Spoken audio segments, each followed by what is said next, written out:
what's going on in the Middle East, many people are concerned about the new war breaking out in the Middle East. And because the United States has moved many weapons, aerial tankers, fighter Yeah, jets, the United States to Europe, and then to the Middle East, to Doha, not to Doha, but to Qatar. Qatar, yeah, yeah. Yeah, it's a small country, but after all, when you see the movement, what's going on, do you think that we are going to have a war, full out war between the United States and Israel on one side and Iranians on the other side? We might have strikes. Well, you can call it war, but the reality is, of course, United States is incapable of attacking Iran on the ground. This is what really matters, actually. And the only thing it can do is do the standoff weaponry, launch, hurl whatever the number of missiles it has, and Israel will be like this small chihuahua in the middle of the, running around this stupid bulldog. So, but other than that, yeah, it could be, yeah, aerial war. Yes, it's exchange. It could, depending on how much United States has to hurl at Iran, and we are beginning to think that it's not very much to start with. But again, we have to keep in mind that Trump is owned by Netanyahu, and White House is controlled from Tel Aviv, and so yeah, that's if Israel says the United States will go, and but then again, we have to wait and see what it's gonna look like. And again, keep in mind, I spoke about it yesterday in my video when the deputy speaker of Iranian parliament and chair of the committee on the national security, he spoke openly about it, that China and Russia are supplying now MiG-29s and HQ-11 air defense complexes, and he says that S-400s too. Okay, we'll see. Who knows? But yeah, the only thing United States can do against Iran is just hurl whatever the standoff weapons it has left, and that's it. That's it, pretty much. So, and if Tehran will want to play again this stupid game like they played last time, like, oh yeah, those V2s, flying, yeah, oh yeah, it was obviously what the kabuki theater for everybody, but this time.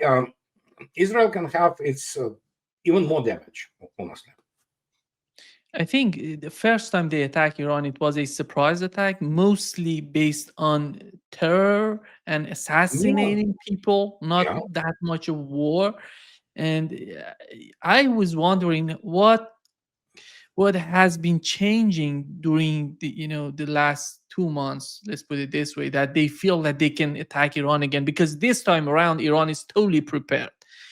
Today you mentioned MiG-29. Today we've watched a footage from Iran, from Tehran, that MiG-29 is just patrolling the skies of Tehran. No, they do. Iran has MiG-29s, but those are older models. They are MiG-29As, which are pretty obsolete aircraft.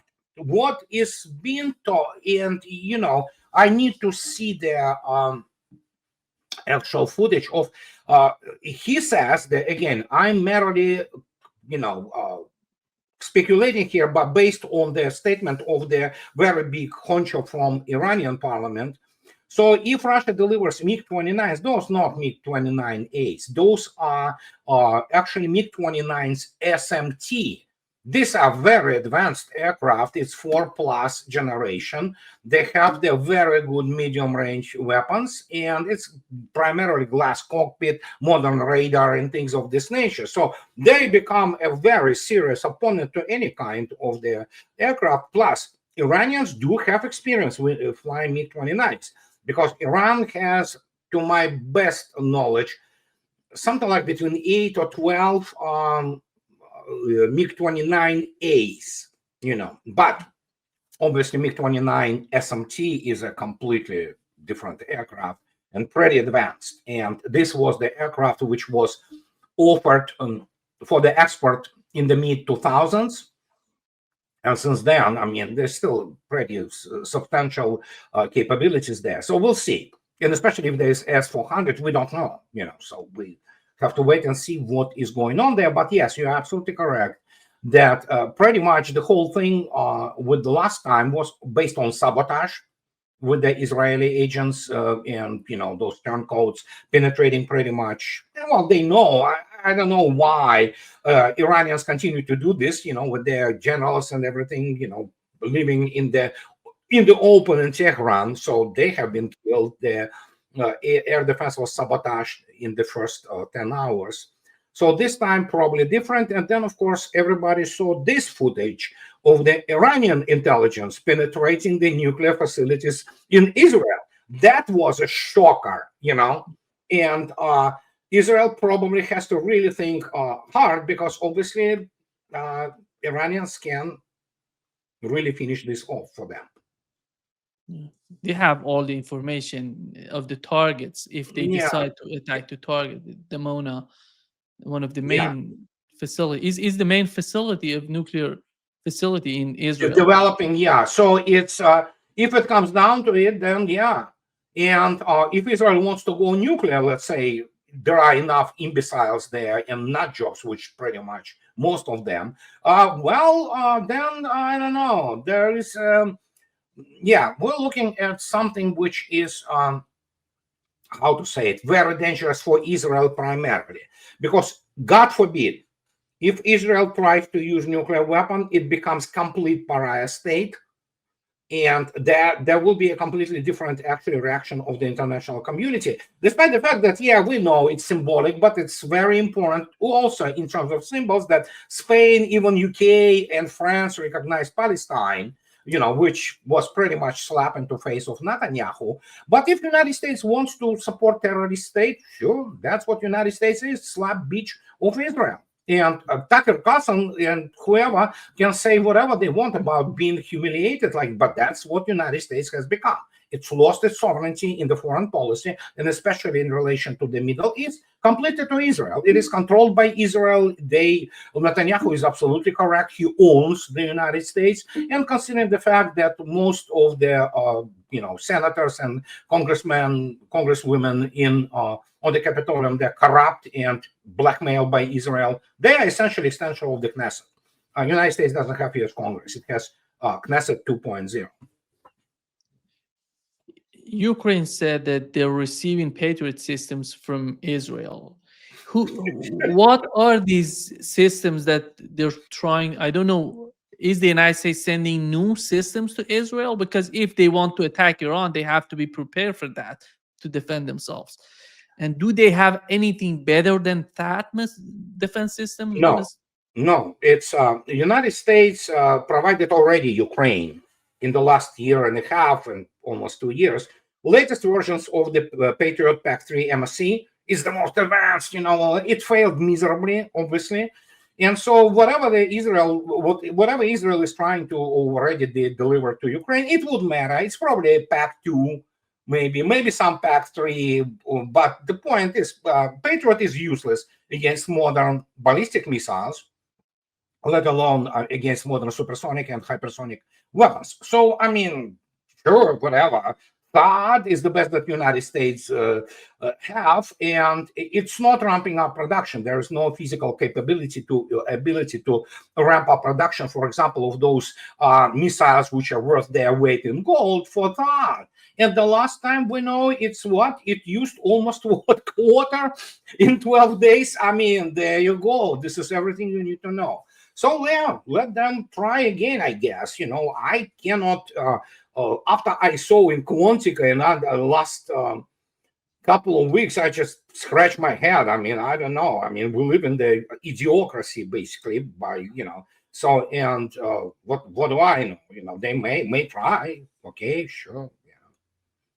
How capable is the United States to help them logistically and militarily with the weapons that they can bring to the region? Because there is some sort of limits to what they can do and they can bring to the region. Because after all, it's not gonna be a huge amount of missiles, and Yeah, if the war goes on, that would be hugely difficult for them to yeah. replace. We before Quantica circus.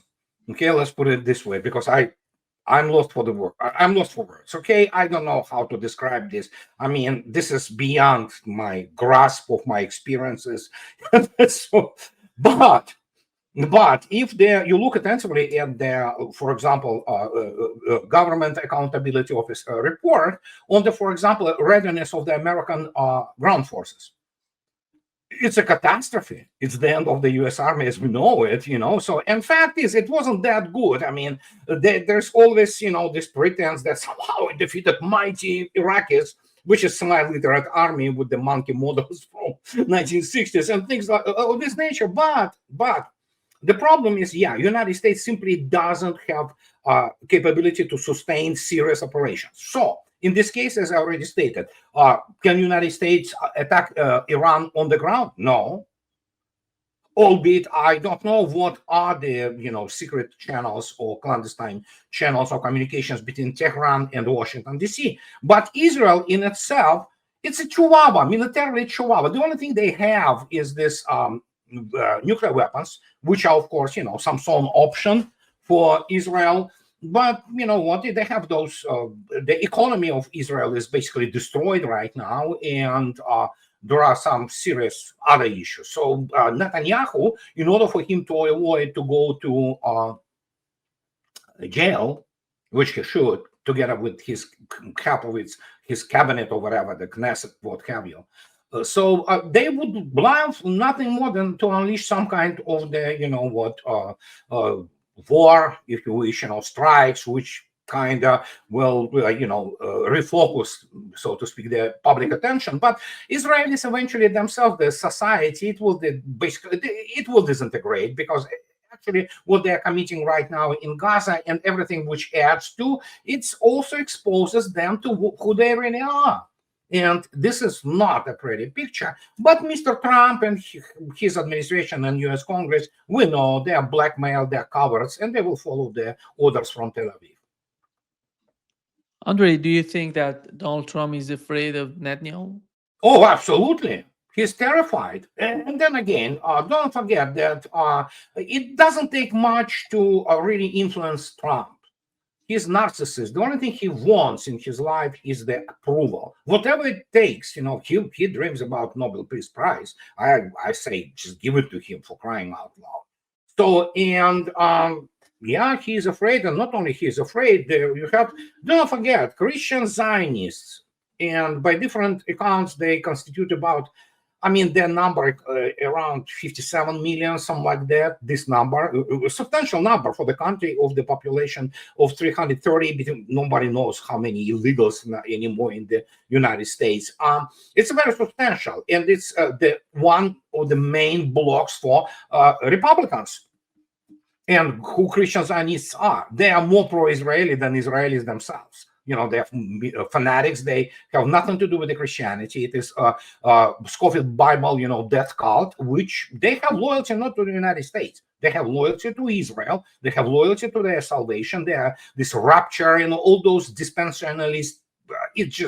It's not Christian. It has nothing to do with Christianity. It's just, has this, outwardly appearances. But in reality, these are death cults. And for them, there's nothing better than, the Israel, just defeating everybody. It's unbelievable, So it's 21st century, and we have this type of people. And this is the main constituent part, so to speak, of the AIPAC and Israeli influence in the United States. But after Charlie Kirk, things changed. And people are speaking, well, we were speaking about it for a while, but I'm not that important, but Candace Owens is, Tucker Carlson is, and obviously Tucker Carlson's speech at Charlie Kirk's funeral is absolutely stunning, and reaction of this packed stadium, 73,000 inside. That is indication, So, but those people would love nothing more than unleash the hot war globally. That's who they are.